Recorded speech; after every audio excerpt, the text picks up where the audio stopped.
বাগানের পাশ দিয়ে কেউ হেঁটে গেলে মনে হবে গাছে ধরে আছে আপেল কিংবা গাব, কিন্তু কাছে গেলে বোঝা যাবে এই দুটোর কোনোটিই নয়, অন্য একটি ফল।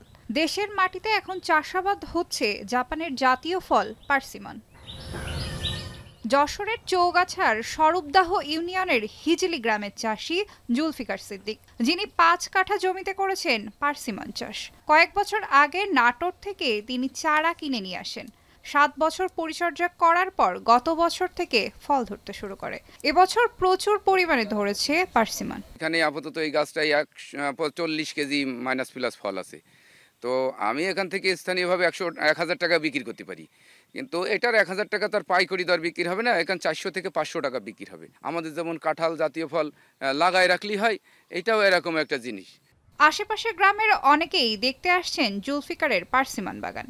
বেশ লাভজনক হয় পার্সিমন চাষে আগ্রহী হয়ে উঠছেন অনেকে, এমনকি চারাও সংগ্রহ করছেন কেউ কেউ। খুবই সুস্বাদু, আমি নিজেও খাইছি, খাওয়ার পরে আমি গাছ কিনে নিয়ে গেছি, গাছ কেনার পরে আমি গাছের চাষ করছি।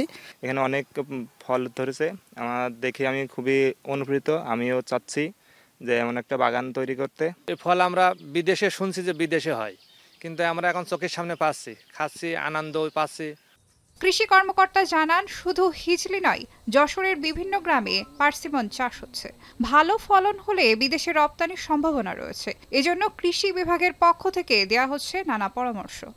এই ফলটি যদি আমরা চাষাবাদ বেশি করতে পারি, তাহলে আমাদের যে ফলের যে সম্ভার এটি সমৃদ্ধ হবে। পাশাপাশি আমরা নতুন একটি ফল চাষাবাদ করে আমরা যদি বেশি করতে পারি, বাইরেও আমরা কিন্তু রপ্তানি করার সুযোগ আছে।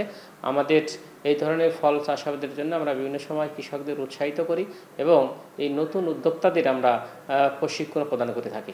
প্রতি কেজি পার্সিমনের বাজার দর মানভেদে ৪০০ থেকে ৫০০ টাকা। তাই উন্নত ও উচ্চ মূল্যের ফল আবাদে সরকারি ও বেসরকারি পৃষ্ঠপোষকতা আশা করছেন চাষিরা।